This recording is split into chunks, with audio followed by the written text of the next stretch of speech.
Tere jälle! Täna me räägime Ameerika ajaloost. Muuhulgas saate te sellest videost näiteks teada, mis asjad on tänupühad või Thanksgiving. Aga sellest võib-olla olulisem on see, et selles videos on juttu sellest, kuidas üldse tekkis selline riik nagu Ameerika Ühendriigid. Ja ma ütleks, et nüüd läheb üldse palju põnevamaks ja me jõuame selliste suurte eepiliste sündmusteni maailma ajaloos. Näiteks selles ja järgmistes videotes on juttu erinevatest revolutsioonidest, mis toimusid 18. sajandi lõpus ja 19. sajandi alguses. Ning nende tagajärjel hakkasid inimesed võitlema vabaduse ja võrdsuse eest. Ja need on sündmused, millele meie võlgneme tänu selle eest, et me elame maailmas, kus väärtustatakse demokraatiat ja inimeste vabadust.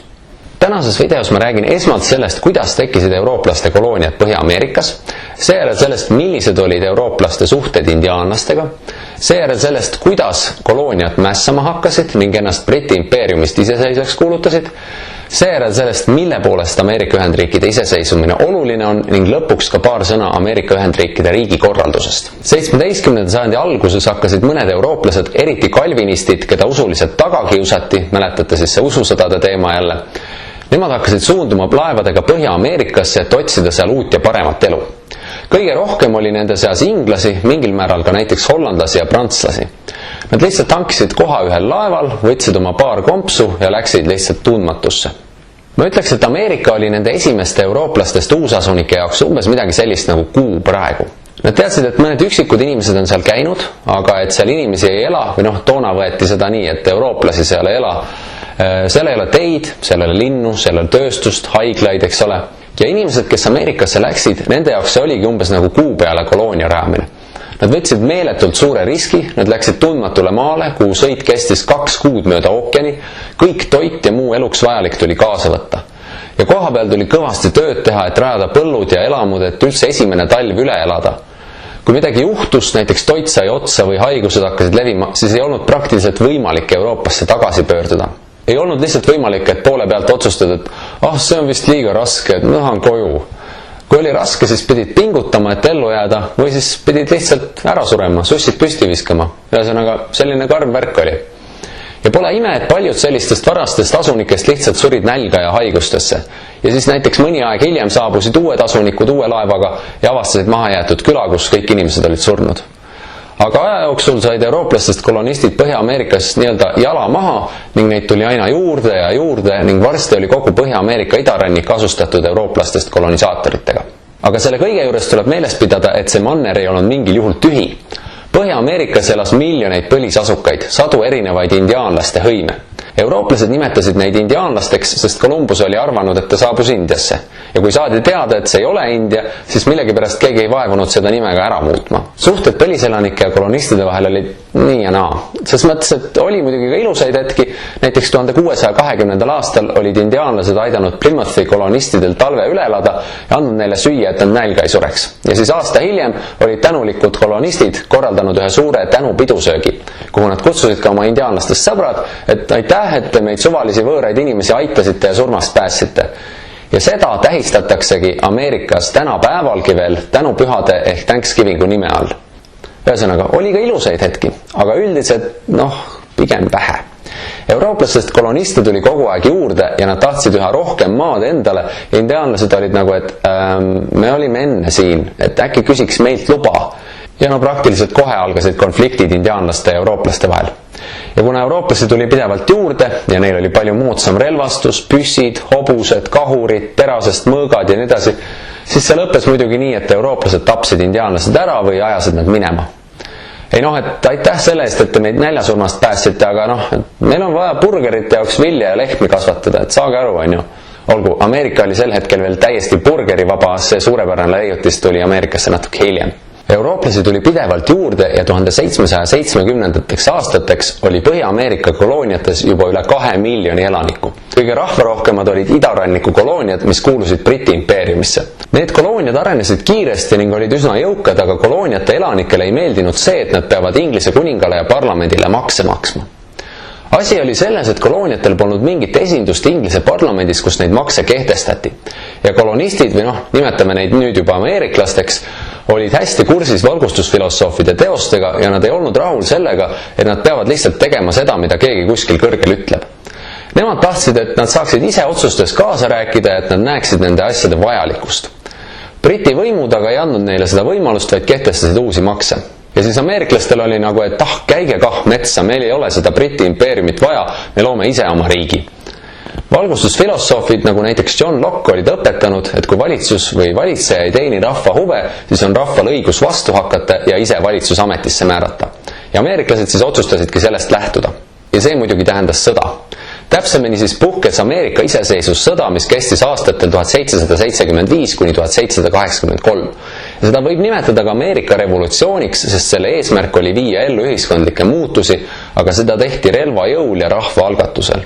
Sõja alguses olid britid edukamad, sest neil oli maailma kõige tugevam sõjavägi, aga ameeriklased samas võitlesid oma vabaduse eest ning lõpuks õnnestuski neil see sõda võita ja Briti krooni alt vabaks saada. Ja et brittidele ikka lõplikult selgeks teha, et see pole siin mingi niisama vingumine, vaid neil on tõsi taga, siis 13 Põhja-Ameerika kolooniat kirjutasid 1776. aastal alla iseseisvusdeklaratsioonile. See oli dokument, milles kuulutati välja uus iseseisev riik Ameerika Ühendriigid. Ja need 13 kolooniat olid siis need esialgsed osariigid, hiljem tuli neid järk-järgult juurde, nii et tänapäeval on USA-l 50 osariiki. Nii, aga see iseseisvusdeklaratsioon on päris suur ja oluline asi. Esiteks määratleti sellest see, et Ameerika Ühendriikidest sai demokraatlik riik ja teiseks, et sellest sai vabariik, ehk riigi peaks oli valitav president, mitte kuningas. Ameerika Ühendriikide esimeseks presidendiks sai ameeriklasi sõjas juhtinud väejuht George Washington. Ja te võite 3 korda arvata, kelle järgi sai nime USA pealinn. See, et loodi uus riik ja just vabariik valitava presidendiga oli tolle aja maailmas suhteliselt haruldane, eks ole.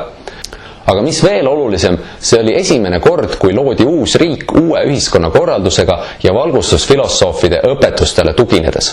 Ameerika iseseisvusdeklaratsioonis seisavad sellised sõnad. Me peame iseenesest mõistetavaks tõde, et kõik inimesed on loodud võrdsena, et looja on neile andnud teatud võõrandamatud õigused, mille seas on õigus elada, olla vaba ning õnne poole püüelda. Seni oli igal pool üle maailma peetud täiesti normaalseks, et inimesed ei ole võrdsed. Kes on aadlik, see ongi sündinud aadlikuks, teda peetaksegi teistest paremaks ja õilsamaks, kes on sündinud talupojaks, seda peetaksegi lolliks ja räpaseks. Ja see ei olnud lihtsalt nii, et see on kellegi arvamus, vaid kogu ühiskonnaelu, kohtusüsteem ja riigi asjade otsustamine olid seatud niimoodi, et aadlikule kehtisid ühed reeglid ja talupojale teised. Aga nüüd hakati kuulutama ühe riigi alusdokumendis, et selles riigis peetakse kõiki inimesi võrdseteks ja et sellest tulenevalt on neil kõigil teatud õigused, mida riik ei tohi ära võtta. Need read seal iseseisvusdeklaratsioonis on väga otseselt valgustusfilosoofide ideedest kantud. Valgustajad olid kõige selle peale umbes, et jess, viimaks ometi keegi tegi ühe normaalse riigi. Tubli töö, ameeriklased! See oli tõesti revolutsiooniline ja Ameerika iseseisvumine andis ja annab siiamaani paljudele rahvastele üle maailma inspiratsiooni, et ennast rõhumise alt vabaks võidelda ja et luua vabamaid ja võrdsemaid ühiskondi. Järgmises videos me räägime, kuidas see aitas kaasa Prantsuse revolutsioonile, aga samamoodi oli see ka kaudseks eeskujuks Eesti iseseisvumisel 1918. aastal ja sellest me räägime õppeaasta lõpus.